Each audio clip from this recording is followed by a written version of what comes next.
Captain Han-Woo stood at the large window of Harmony Point Space Station. He watched ships from different worlds dock at the massive station. Each ship looked strange and wonderful. Some were long and thin like snakes. Others were round like bubbles. A few looked like they were made of pure light. Han-Woo wore his best uniform. The blue fabric was clean and pressed. On his chest, he had a small badge that showed Earth, a blue and green planet. Next to him stood Dr. So-Young. She carried a bag full of data tablets and scientific tools. Her eyes were bright with excitement. "I cannot believe we are really here," So-Young said in a soft voice. "All my life, I dreamed of meeting aliens. Now it is happening." Han-Woo smiled. "Remember what we practiced. We are peaceful explorers. We want to learn and make friends. Nothing more." The station was huge. Inside, the walls curved up high above their heads. Aliens walked everywhere. Han-Woo saw creatures with scales like lizards but walking on 2 legs. He saw bug-like beings with 6 arms and big black eyes. Some aliens looked like they were made of crystal that sparkled in the light. A tall alien with green scales walked up to them. He wore a red robe with gold patterns. His eyes were yellow and cold. "I am Veltar of the Sorok Empire," the alien said. His voice was deep and rough. "You must be the humans we heard about." Han-Woo bowed politely. "Yes, I am Captain Han-Woo.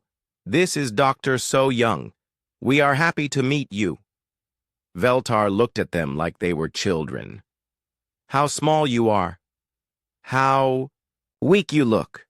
Your ship that brought you here is tiny compared to ours." So-Young stepped forward with a big smile. "We may be small, but we are very curious. We want to learn about your people. What is your world like? What do you eat? How do you live?" The alien seemed surprised by her questions. Most new species were scared when they first met the Sorok, but this human female seemed excited, not afraid. More aliens came to meet them. A bug-like creature with a long name that sounded like Kithani clicked her way over. She had 4 legs and 2 arms. Her skin was hard and shiny like armor. "Humans?" she said in a voice that buzzed. "We have watched your ships. You move through space slowly. You are not strong fighters like us." Engineer Namsik joined the group. He was a short man with strong hands. He carried a small device that beeped and flashed. "Our ships may be slow, but they work well," Namsik said with a friendly smile. "We built them to last long trips. We like to take our time and see everything." A strange alien made of clear crystal floated over to them. Inside the crystal, lights moved like tiny stars. This was Mordun of the Resonance Coalition. "Humans seem like peaceful plant-eaters," Mordun said. The voice came from inside the crystal and sounded like music. "Most new species are afraid. When they meet us, you are not afraid. This is strange." Lieutenant He-Jin stood quietly behind the group. She wore the same blue uniform as the others. Her hands stayed at her sides, but her eyes watched everything. She saw how each alien moved. She counted how many there were. She looked for exits and hiding spots. Du Yun, their communication officer, stepped forward. He was young and had a gift for learning languages quickly. "We learn your words fast," Du Hyun said to Mordun in the crystal being's own language. The words sounded like singing. "We want to talk with all peoples of the galaxy." The aliens looked at each other with surprise. It usually took months for new species to learn their languages. This human had done it in just a few hours. The meeting moved to a large round room. In the center was a big table made of smooth black stone. Around it sat representatives from the four great powers of the galaxy: the Sauroch Empire, the Chitauri Collective, the Resonance Coalition, and the Void Dancers. Han Wu sat with his small team. They looked tiny compared to the aliens around them. Veltar stood up first. "We must talk about borders," he said. "Humans claim star systems that the Sauroch Empire wants. This cannot happen. Weak species must give way to strong ones. This is the law of the galaxy." Han Wu stayed calm. He folded his hands on the table. "We found those systems first. We built stations there. We sent colonists to live on the planets. They belong to humanity now." "You cannot fight us," Veltar said with a laugh. "Your ships are small. Your weapons are weak. You should give us what we want and be happy we let you keep some systems." The other aliens nodded. This was how it always worked. New species came into the galaxy. The strong ones took what they wanted. The weak ones said thank you and hoped to survive. So Young leaned forward. "Can you tell us about your empire? How many worlds do you control? How do you govern them?" Her questions seemed innocent. She sounded like a scientist who just wanted to learn. But Hyejin noticed something. So Young was asking about military strength. She was learning about their government structure. She was gathering intelligence. "We control 200 star systems," Veltar said proudly. "We have fleets of warships that keep peace. Other species obey us because they know we are strong." Do-hyun asked Kithani about the Chitauri Collective. Namsik asked Mordun about their technology. Each question sounded friendly and curious. The aliens were happy to talk about themselves, but Hyejin saw the pattern. Her team was learning everything about their potential enemies: population numbers, fleet sizes, technology levels, weaknesses. The meeting went on for hours. The aliens talked about dividing up territory. They argued about trade routes. They made plans that did not include humans in important decisions. Finally, Han Wu stood up. His voice was still calm and friendly. "We thank you for this meeting," he said. "We learned much about your peoples, but I must say something clear. Humans will keep the systems we claimed. If anyone tries to take them from us, we will defend them." The room became quiet. Veltar's yellow eyes grew wide. "You would fight the Sauroch Empire?" he asked. "We would prefer not to fight anyone," Han Wu said with a smile. "But we will protect what is ours." The aliens looked at each other. No weak species had ever spoken this way before. They thought the humans were bluffing. How could such small, peaceful creatures threaten the great powers of the galaxy? As the meeting ended, the aliens felt confident. They would deal with the humans later. A few small ships could not stand against their mighty fleets. But as the human delegation left Harmony Point, something was different. Hyejin walked a little differently. Her steps were quiet but sure.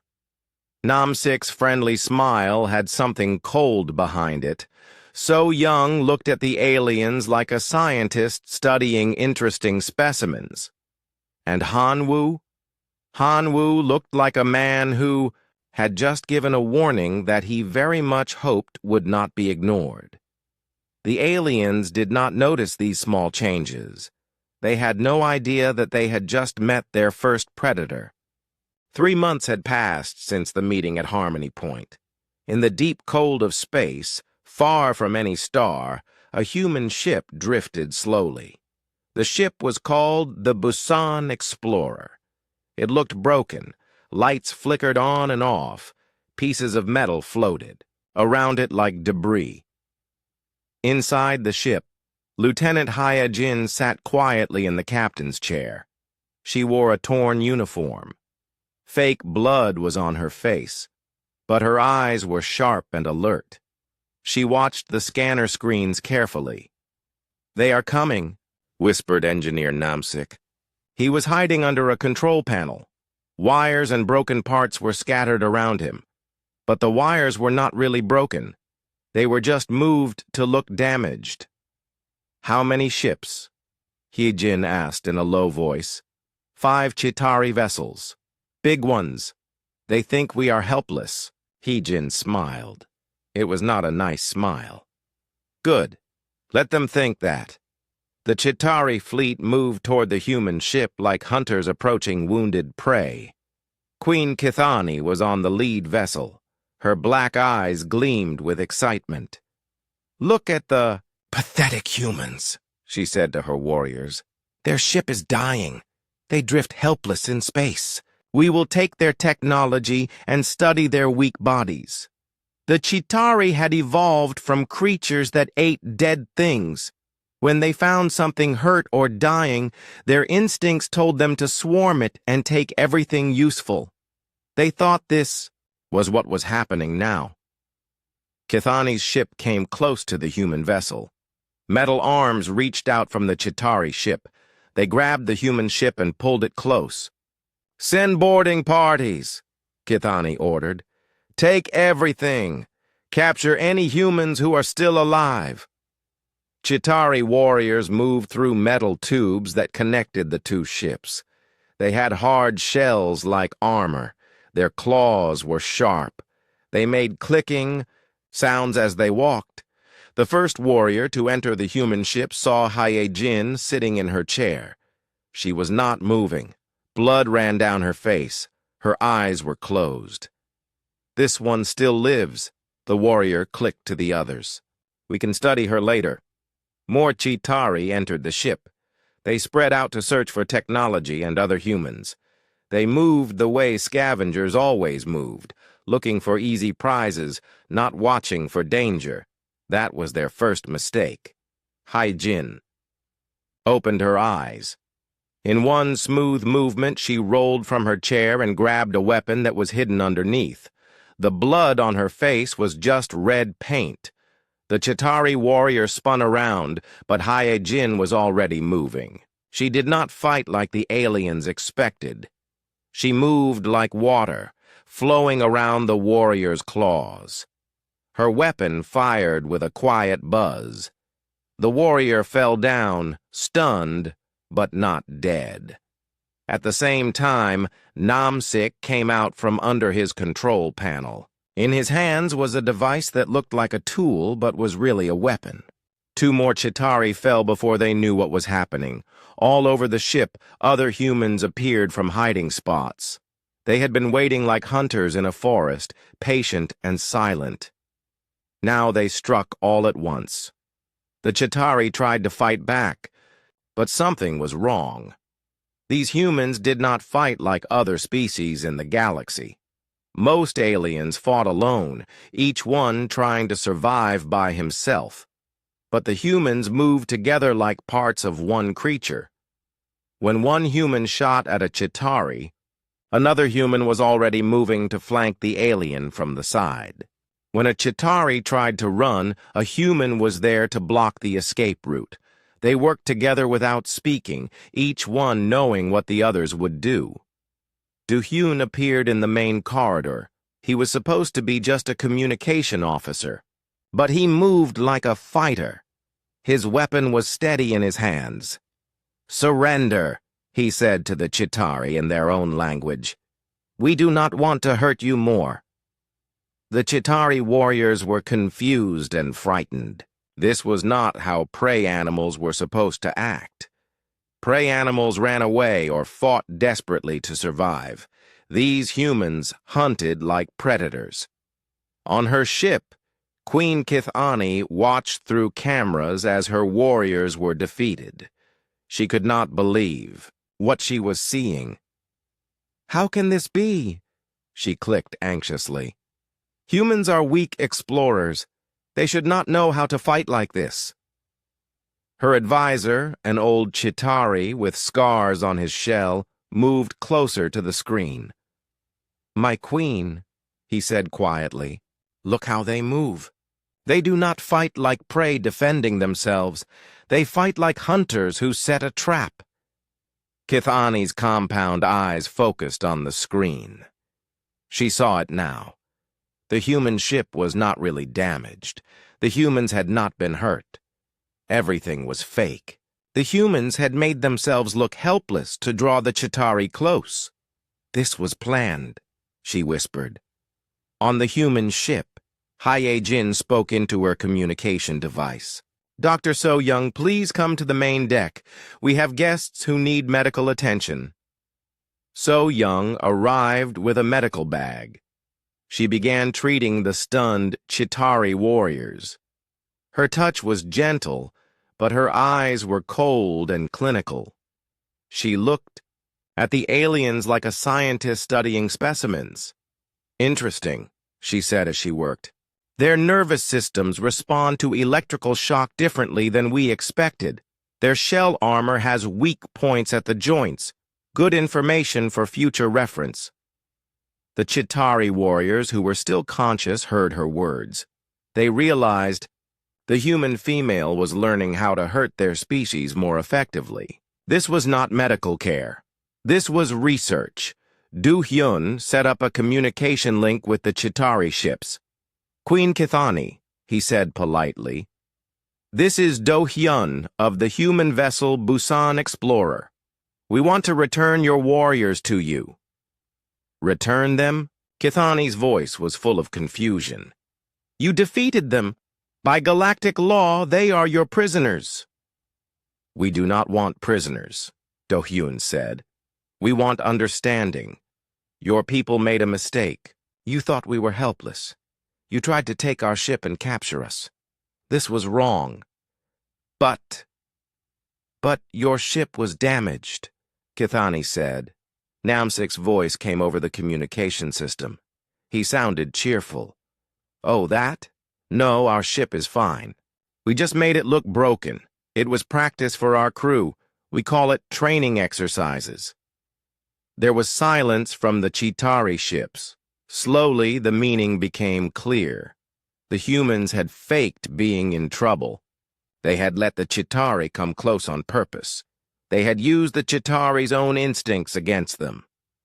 "Why?" Kithani asked. "Why did you do this?" Haye-Jin took the communication device from Do-hyun. "Because we wanted to see how you fight," she said simply. "We wanted to know how your warriors move, how they think, how they can be stopped. Now we know." "You used us for training?" Kithani's voice rose high with anger and fear. "Yes," Haye-Jin said, "but we did not kill anyone. We could have, but we chose not to. Think about what this means." The Chitauri queen understood. These humans had defeated her warriors easily. They had studied Chitauri fighting methods. They had learned Chitauri weaknesses, and they had done it all while pretending to be helpless victims. "Take your warriors and go," So-Young said over the communication link. "Tell others what happened here. Tell them that humans are not helpless prey." The Chitauri ships slowly moved away from the human vessel. As they left, the human ship suddenly looked different. Panels opened to show weapon systems. The flickering lights became steady and bright. The floating debris folded back into the hull. It had all been an illusion. The ship was not damaged at all. It was fully armed and ready for battle. Queen Kithani sent messages to all Chitauri colonies. Her report was short but frightening. Humans are not what they seem. They do not fight like prey animals defending themselves. They fight like predators who hunt in packs. They set traps. They work together without speaking. They study their enemies to find weaknesses. They defeated a full boarding party without killing anyone. This shows they have perfect control. They are more dangerous than any species we have met. Avoid humans unless absolutely necessary. If you must deal with them, remember, they are always hunting, even when they smile and act friendly. The message spread through Chitauri space. Other alien species heard it too. Rumors began to grow. Humans were not the peaceful explorers they pretended to be, but most aliens still did not believe it. How could such small, weak creatures be dangerous? The galaxy had rules. Strong species dominated weak ones. It had always been this way. They would learn differently soon enough. On the human ship, Hyejin sat back in her captain's chair. This time, she was really relaxed. "Send a report to Captain Han Wu," she told Do-hyun. "Tell him the exercise was successful. We learned much about Chitauri tactics and physiology. Should I mention that they will warn others about us?" Do-hyun asked. Hyejin smiled. Of course. That was part of the plan, too. Fear can be as useful as friendship. Nam-sik looked up from his control panel. All his fake damaged equipment was already put away. "What is our next mission?" he asked. "We wait," Hyejin said. "Someone else will test us soon. The galaxy is full of predators who think they are stronger than humans. They will learn they are wrong." "And if they do not learn?" So-young asked. Hyejin's smile became colder. "Then we will teach them." The crystalline being called Mordun floated in the center of the Resonance Coalition's war room. Inside his transparent body, lights pulsed like angry stars. Around him, other crystal beings sang in harmonious voices that created the Coalition's decisions. "The humans must be stopped." Mordun's musical voice rang through the chamber. "The Chitauri Queen's reports are disturbing. These creatures are not what they appear to be." Another crystal being, Zal-ith, sang a response. "Perhaps the Chitauri were simply incompetent. How dangerous can such small biologicals be?" "Dangerous enough to defeat a Chitauri boarding party without losses," Mordun replied. "Dangerous enough to set traps and study their enemies. We must test them ourselves." The Coalition had always controlled trade routes through their region of space. When new species appeared, they would block the trade lanes until the newcomers agreed to pay tribute. It worked every time. No young species could survive without trade. "We will blockade their shipping lanes," Mordun decided. "Cut off their supply lines. Force them to negotiate from weakness. Then they will accept our authority like all the others." Dozens of Coalition ships moved into position around human trade routes. The ships were beautiful, made of the same crystal material as their creators. They sparkled like jewels in the darkness of space. Their weapons could turn solid matter into singing energy. The blockade began immediately. Human cargo ships found their paths blocked by walls of crystal vessels. The Coalition ships did not attack. They simply waited, like patient fishermen, with their nets. Reports reached Earth quickly. In the capital city, government leaders held emergency meetings. Some wanted to negotiate. Others wanted to find alternate routes. But Captain Han Wu had a different idea. He stood before the Earth Defense Council in his dress uniform. His face was calm, but his eyes were cold. "The Coalition thinks we are like other species," he said. "They think we will beg and plead and pay tribute to use our own trade routes. They are wrong." "Captain," said the Secretary of Defense, "their fleet is large. Our ships in that region are mostly cargo vessels with light escorts." Han Wu smiled. "That is what they think." 3 days later, Han Wu's ship approached the Coalition blockade. With him came what appeared to be a small diplomatic convoy. 5 ships total, his command vessel and 4 smaller craft that looked like civilian transports. Mordun's crystalline ship moved forward to meet them. The Coalition leader felt confident. 5 small human ships against 30 coalition vessels. The outcome was obvious. Human Captain Han Wu, Mordoon's voice sang across space. I welcome you to this meeting. You have come to negotiate, yes? In a way, Han Wu replied. His voice was polite and calm. I came to give you one last chance. One last chance? Mordoon's lights flickered with amusement. You are surrounded by our fleet. You should be asking for mercy, not making threats. I am not making threats, Han Wu said. I am giving you exactly 1 hour to remove your ships from our trade routes. After that, we will remove them ourselves. The coalition ships began to move closer, surrounding the human vessels. Mordoon could not believe what he was hearing. You would fight the Resonance Coalition with 5 small ships? If necessary, Han Wu said. Dr. So Young's voice came over the communication channel. Before we begin, I want to say how beautiful your ships are. The crystal construction is fascinating. We have studied your technology extensively. Studied our technology? Mordoon's voice became suspicious. How? Oh, we gathered data from many sources, So Young said cheerfully. Trade negotiations, diplomatic meetings, sensor scans during peaceful encounters. We know how your ships work now. Crystal resonance creates your power systems. But crystal also has weaknesses. Certain frequencies can shatter it. Mordoon felt the first touch of real fear. How could the humans know about crystal resonance frequencies? That was classified coalition science. Engineer Namsik's voice joined the conversation. We also studied your ship movements during the blockade. Very predictable patterns.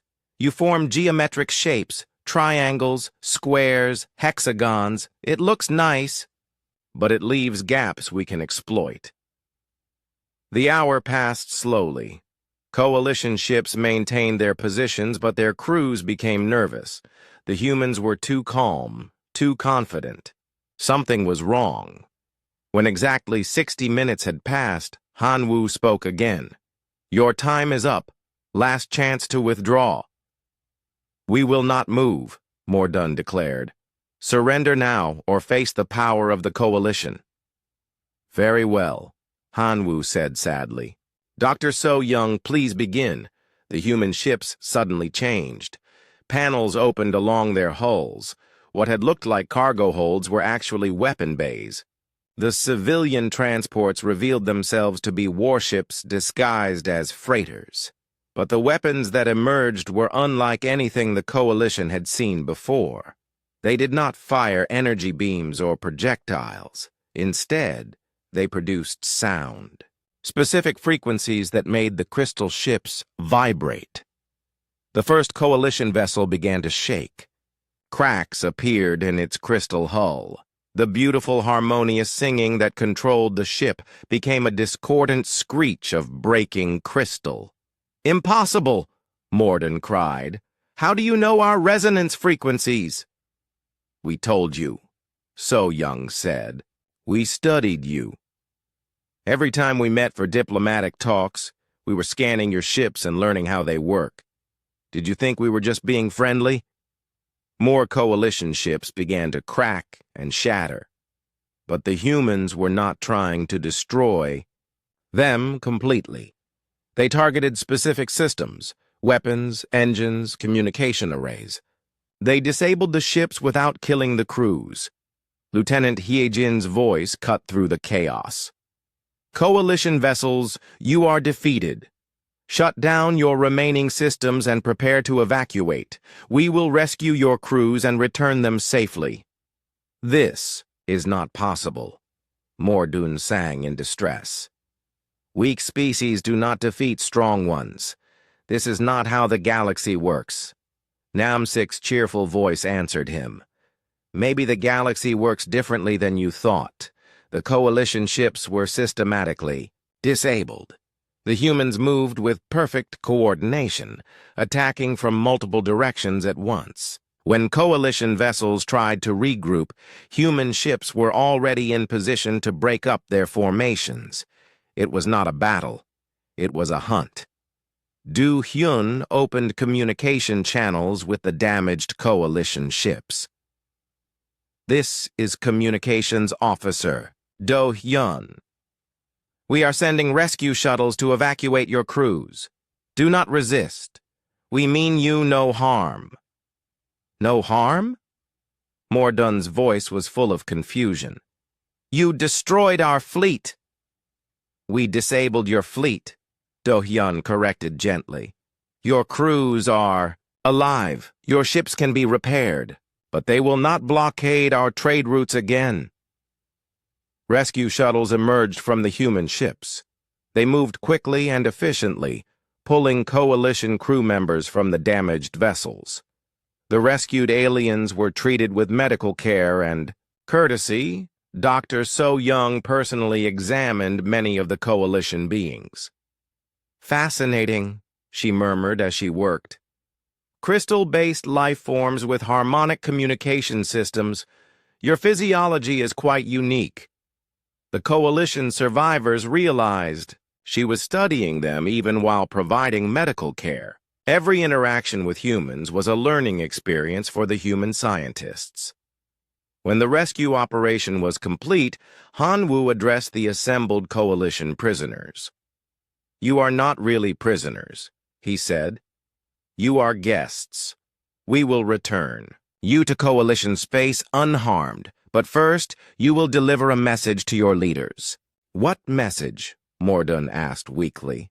"That human trade routes are not to be interfered with, that blockades against human shipping are acts of war, that the next time coalition ships threaten human interests, we will not be so gentle." "But how can this be?" Mordun sang in despair. "You are explorers, not warriors. Your species is peaceful." Hanwoo looked at the crystal being with cold eyes. "We are explorers," he said.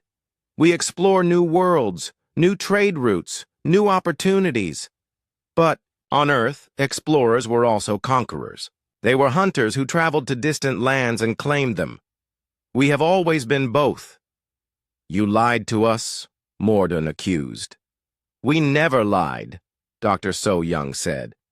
"We said we were peaceful explorers. We are. We prefer to explore and trade, rather, than fight. But that does not mean we cannot fight when necessary." "We told you we would defend our claims," Hanwoo added. "You chose not to believe us. That was your mistake." The coalition ships that could still move limped away from the battle site. Behind them, human salvage vessels began collecting the wreckage and studying coalition technology. Engineer Namsik supervised the salvage operations with obvious enthusiasm. "Amazing engineering," he said to his crew. "Crystal matrix power systems, harmonic control interfaces, resonance-based weapons. We can learn much from this." "Should we reverse engineer their technology?" asked one of his assistants. "Of course," Namsik said. "Not to copy it, but to understand it better. Knowledge is always useful." As the human convoy resumed its journey through the now clear trade routes, messages began spreading across the galaxy. The Resonance Coalition had been defeated by a handful of human ships. The humans had used knowledge gained from peaceful diplomatic contacts to destroy a superior force. Other alien species began to worry. If the humans could defeat the coalition so easily, what else were they capable of? How much had they learned during all those friendly diplomatic meetings? On his command ship, Captain Han Woo sat quietly in his cabin. Do Hyun brought him reports from across human space. The emergency meeting took place in the deepest part of space, far from any star system. 3 massive fleets gathered in the darkness. Ships from the Saurok Empire, the Chitauri Collective, and what remained of the Resonance Coalition floated. together in an unprecedented alliance. Veltar of the Sauroch paced back and forth on the bridge of his flagship. His yellow eyes burned with anger. Next to him, Queen Kithani clicked nervously with her claws. In the center of the room, Mordun's crystal form pulsed with dim, worried lights. "This cannot continue," Veltar hissed. "The humans grow stronger every day. They defeat our fleets and make us look weak." "They study us," Kithani added, her voice full of fear. "Every time we meet them, they learn our secrets. They know how we fight, how we think, how to hurt us." Mordun's musical voice was sad and tired. "They destroyed 30 of our ships with only 5 of theirs. Our crystal technology, perfected over thousands of years, was useless against them." On the communication screen, a fourth figure appeared. Yilseth of the Void Dancers was a being made of pure energy. She flickered like a flame in the darkness. "The humans have expanded into 47 star systems," Yilseth reported. "Each system is heavily defended. They build fortresses disguised as research stations. They prepare for war while claiming to be peaceful." Veltar slammed his clawed fist on the table. "Enough! We unite our fleets. We go to their homeworld. We demand their surrender. If they refuse, we destroy them completely." "All of us together?" Kithani asked. "The entire galaxy united against one species?" "Yes," Veltar said. "Better to act now while we still can. If we wait longer, they will become too strong to stop." The combined alien fleet was the largest in galactic history. Over 2,000 ships from 4 different species. Weapons that could crack planets, shields that could withstand the heat of stars. The greatest military force ever assembled. They traveled to Earth's solar system expecting to find a few defended worlds and some primitive orbital stations. What they found instead made them stop in shocked silence. Earth's solar system was not what their intelligence reports had described. Every planet had military installations. Massive space fortresses floated between the worlds. Ships moved in. Perfect formations, more ships than the aliens had thought humans possessed. "This is impossible," Veltar whispered as he stared at the tactical displays. "Where did all these ships come from?" His intelligence officer, a younger Sauroch named Kextar, checked and rechecked the sensor readings. "Sir, I count over 3,000 human vessels in this system alone. Our reports said they had fewer than 500 ships in their entire fleet." Queen Kithani's compound eyes focused on the strange structures orbiting Earth's moon. "Those are not space stations," she clicked anxiously. "Those are weapon platforms, huge ones." Captain Hanwoo's image appeared on every alien ship's communication screen. He sat calmly in what looked like a simple command chair. Behind him, other humans worked quietly at their stations. "Welcome to the Sol system," Hanwoo said politely. "I am surprised to see so many of you here together. This is quite an honor." Veltar stepped forward, trying to appear confident despite what he was seeing. "Human Hanwoo, you will surrender immediately. Our combined fleets will destroy you if you resist. This is your only warning." Hanwoo tilted his head slightly. "Surrender? For what crime?" "You have deceived the galaxy," Mordun's voice sang through the communication system. "You pretended to be peaceful while building weapons of war. You attacked our ships without provocation. We defended our trade routes when you blockaded them," Hanwoo replied calmly. "We protected our people when they were attacked. These are not crimes." Dr. So-Young appeared next to Hanwoo on the screen. She looked excited, like a scientist who had discovered something wonderful. "This is fascinating," she said to the aliens. You formed an alliance. 4 species who have never cooperated before, working together against humanity. We have never seen this behavior pattern in your peoples. Behavior pattern? Yilseth's energy form flickered with confusion. Oh yes, So Young said cheerfully. We have been studying galactic politics for months. Sarok are territorial and aggressive, but prefer to dominate alone. Chitauri scavenge and raid, but avoid direct confrontation with strong opponents. The coalition uses economic pressure rather than military force. Void dancers stay neutral in most conflicts. But here you are, she continued, working together despite your natural instincts. Fear has made you overcome millions of years of evolution. How interesting! Namsik's voice joined the conversation. We should also mention that your secret alliance was not very secret.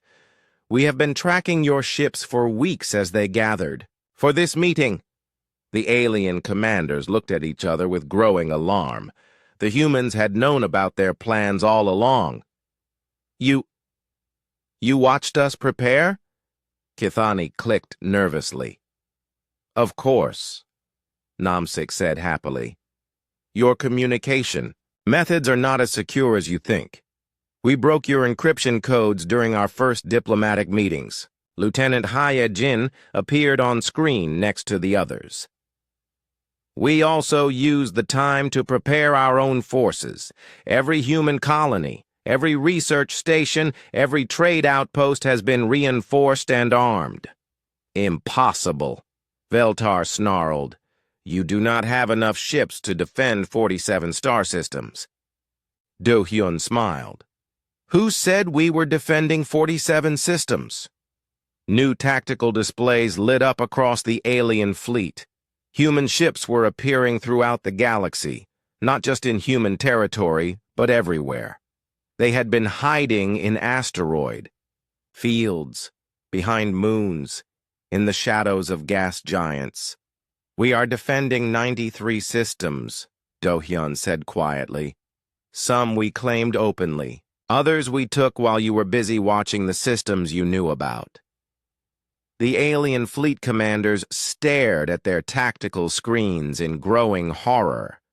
The humans had not just been exploring space, they had been claiming it, fortifying it, turning it into a vast military network. You have been lying to us from the beginning, Veltar accused. Han Wu shook his head. We never lied. We said we were explorers. We are. We explore new worlds, new systems, new opportunities. On Earth, exploration and expansion have always gone together. We said we were peaceful, Dr. So Young added. We are. We prefer to study and learn rather than fight. But peace does not mean defenseless. We said we would defend our claims, Hai-Jin said. We meant it. The alien fleet had come expecting to intimidate a small, weak species. Instead, they found themselves surrounded by a military force larger than their own, commanded by beings who had been planning this moment for months. What do you want from us? Morden asked, his crystal form dimming with defeat. Nothing, Hanwoo said simply. We want to be left alone to explore and trade and build our civilization. We want you to respect our territorial claims and our right to exist. And if we refuse? Veltar demanded. Hyejin's smile became cold. Then we will show you why humans became the dominant species on their home planet. Around the alien fleet, human ships began to move into attack formations. But they moved differently than any military force the aliens had ever seen.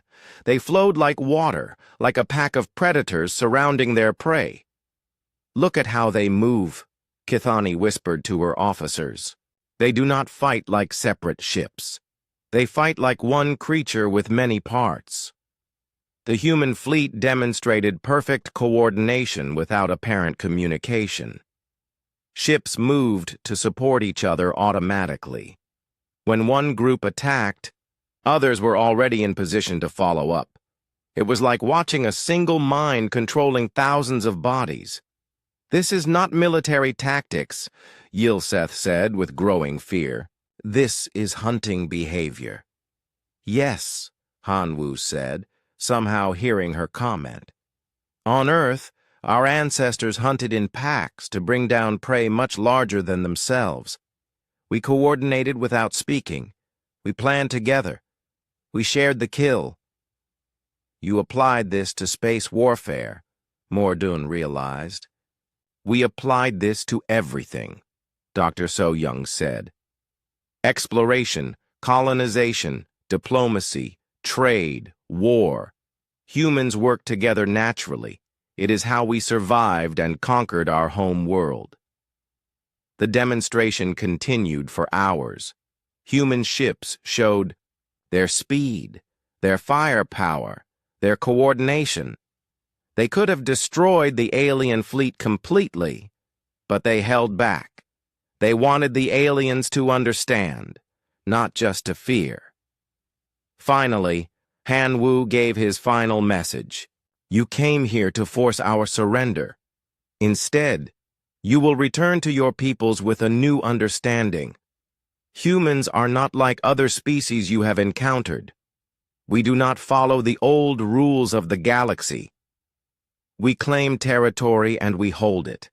We defend our interests with force when necessary. We work together against threats.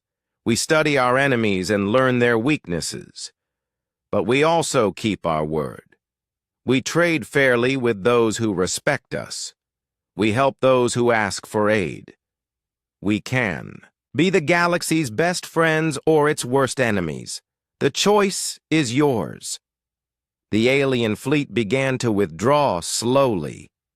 As they left, they carried with them a new understanding of what humans really were.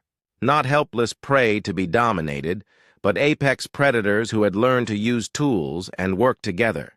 The galaxy would never be the same. On Earth, in his command center, Hanwu sat back in his chair. The confrontation was over without major bloodshed, but he knew this was just the beginning. "What now?" Do-hyun asked. "Now we prepare for the next challenge," Hanwu said. "The galaxy knows what we are capable of." 6 months after the great confrontation at Earth, the galaxy was a different place. On the neutral station, Harmony Point, a new kind of meeting was taking place. The same conference room where humans had first been dismissed as weak explorers now hosted the first Galactic Council under human leadership. Captain Hanwu sat at the head of the black stone table. His uniform was simple but perfectly clean. Around him sat representatives from every major species in the galaxy, but now their positions at the table showed the new reality of galactic power. Dr. So-Young stood at a large display screen, showing her latest research to the assembled aliens. Her findings had changed everything the galaxy thought it knew about intelligent life. "After months of study," So-Young explained, "we have discovered something remarkable. Every intelligent species in the galaxy except humans evolved from prey. Animals!" The alien representatives shifted uncomfortably in their seats. They did not like being called prey, but the evidence was clear. "The Sauroch evolved from creatures that hid in caves from larger predators," So-Young continued. "The Chitauri came from scavengers that fed on the kills of other hunters. The Resonance Coalition developed from herd animals that used crystal caves for protection. Even the Void Dancers evolved from energy beings that fled from cosmic predators." She turned to face the aliens directly. "This is why you all develop similar patterns: cooperation for defense, submission to stronger forces, avoidance of direct confrontation when possible. These are prey animal survival strategies." Veltar, who now represented the Sauroch Empire's interests in the new council, spoke up. His voice was quieter than before, less aggressive. "And humans?" he asked. Humans evolved from persistence hunters, So Young said with a smile. We chased our prey across vast distances until it collapsed from exhaustion. We worked in coordinated packs. We used tools and strategy to defeat creatures much larger and stronger than ourselves. Engineer Namsik took over the presentation. He showed images of human history, ancient hunters working together to bring down massive animals, early explorers crossing dangerous oceans to find new lands, armies coordinating complex battles across continents. This is why human behavior confused you, Namsik explained. You expected us to act like prey animals, to submit when threatened, to avoid conflict, to accept the dominance of stronger species. But we are predators. We coordinate, we plan, we hunt. Queen Kithani clicked nervously with her claws. But humans also create art, music, literature. Predators do not do such things, Du-Hyun smiled. Predators do when they become the dominant species on their planet. Once we had no more dangerous prey to hunt, we turned our hunting instincts toward other challenges. We hunted knowledge, beauty, understanding. We explored not just for territory, Hanwoo added, but for the joy of discovery. Humans are curious predators. We want to understand everything we encounter. Lieutenant Hae-jin stood up from her seat. This is why the old Galactic Order failed when humans arrived. It was based on prey animal hierarchies. The strongest dominates, the weakest. But predators do not work that way. How do predators work? Asked Morden, his crystal form pulsing with nervous light. We form packs, Hae-jin said simply. We cooperate with our equals. We protect those who cannot protect themselves. We lead by example, not by force. Hanwoo stood and walked around the table. The alien representatives watched him carefully, but they no longer seemed afraid. Months of working with humans had taught them that these predators were not mindless killers. This is why we are here today, Hanwoo said. Not to conquer you, but to establish a new kind of galactic order. One based on cooperation instead of domination. He stopped behind Veltar's chair. The Sarok tensed slightly, but Hanwoo just placed a gentle hand on his shoulder. The Sarok Empire will maintain control of its traditional territories, Hanwoo said. But you will no longer expand by conquering weaker species. Instead, you will protect them. Veltar looked up at him. Protect them? Why would we do that? Because that is what pack leaders do, Hanwoo said. They use their strength to protect the pack, not to harm it. He moved to Kithani's position. The Chitauri Collective will continue your scavenging and salvage operations, but you will help rebuild what wars have destroyed, not profit from the destruction. And the Coalition? Morden asked. We'll manage galactic trade routes fairly, Dr. So Young said. Your economic power will be used to help developing species, not to exploit them. Yilseth, the energy being from the Void Dancers, flickered brightly. What of my people? We have always remained neutral. Neutrality is valuable, Do-Hyun said. The Void Dancers will serve as mediators when conflicts arise. Your outside perspective will help resolve disputes peacefully. The aliens looked at each other uncertainly.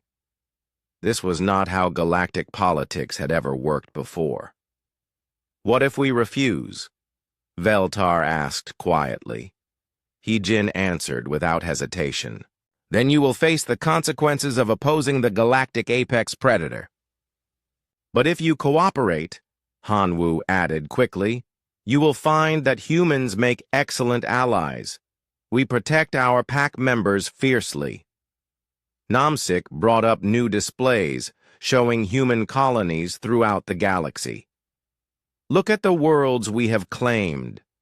We do not strip them bare or enslave the native populations. We build, we improve, we create. The images showed human settlements that worked with local ecosystems instead of destroying them. Alien populations in human territory were thriving, not suffering. This is what predator leadership looks like, So Young explained. We do not consume everything we encounter. We manage resources for the long term. We ensure the survival and prosperity of our territory. You are offering us partnership instead of conquest, Morden realized. Yes, Hanwoo said. But understand, this is not a negotiation. This is how things will be. The question is whether you will be willing partners or reluctant subjects. The room fell silent as the aliens considered their options. They had seen human military power. They knew resistance was futile. But more importantly, they were beginning to understand that cooperation might actually benefit them. Veltar was the first to speak. The Sarok Empire accepts this new arrangement. We will protect weaker species instead of conquering them. Kithani clicked her agreement. The Chitauri Collective will help rebuild instead of just scavenging. Mordoon's crystal form brightened. The Resonance Coalition agrees to fair trade practices. Yilseth flickered once. The Void Dancers accept the role of mediators. Hanwoo smiled and returned to his seat. Excellent. Now we can begin building a better galaxy. Over the following hours, they established the new Galactic Council's rules and procedures. Humans would provide overall leadership and military protection. Each species would contribute their unique strengths to the common good. As the meeting concluded, Dr. So Young made one final presentation. We have learned something else from our studies, she said. Predator-prey relationships are not just about hunting and eating. In nature, predators actually help prey species by controlling their populations and removing the weak and sick. What does this mean for us? Kithani asked. It means humans will help you become stronger, So Young explained. We will challenge you to grow, to improve, to reach your full potential. We will not let you become weak or complacent. And if species cannot adapt to the new order? Morden asked. Hyojin's voice was cold, but not threatening. Then they will find themselves prey to predators who are not as benevolent as humans. The aliens understood. The galaxy was full of dangers. Human protection came with expectations, but it was still protection. As the representatives prepared to leave Harmony Point, each carried with them new instructions for their peoples. The age of domination by strength alone was over. The age of cooperation under predator leadership had begun. Hanwoo stood alone in the conference room after the others had left. Do-hyun joined him at the large window overlooking the station's docking bays. Do you think it will work? Do-hyun asked. It will work because it must, Hanwoo replied. The galaxy cannot survive the old way. Too much conflict, too much waste, too much suffering. And if some species refuse to adapt? Hanwoo's reflection in the window showed the cold smile of an apex predator. Then they will learn why humans became the dominant species on Earth. We are patient hunters, but we are still hunters. Outside the window, ships from dozens of species departed Harmony Point. They carried with them the news that would spread throughout the galaxy. Humans were not the peaceful explorers they had pretended to be. They were something far more dangerous and far more valuable. Apex predators who had learned to protect instead of just hunt. The galaxy's first interspecies council meeting under human leadership was over. The new order had begun. Dr. So Young made one final entry in her research log that night. Today marks a turning point in galactic evolution. For the first time in the galaxy's history, a predator species has achieved sapience-chosen cooperation over conquest. The implications are profound. Other species evolved intelligence to hide from predators or to scavenge after them. Humans evolved intelligence to become better predators. This fundamental difference in evolutionary pressure has created a species uniquely suited to galactic leadership. We are explorers because predators must always seek new hunting grounds. We are cooperative because pack hunters must work together.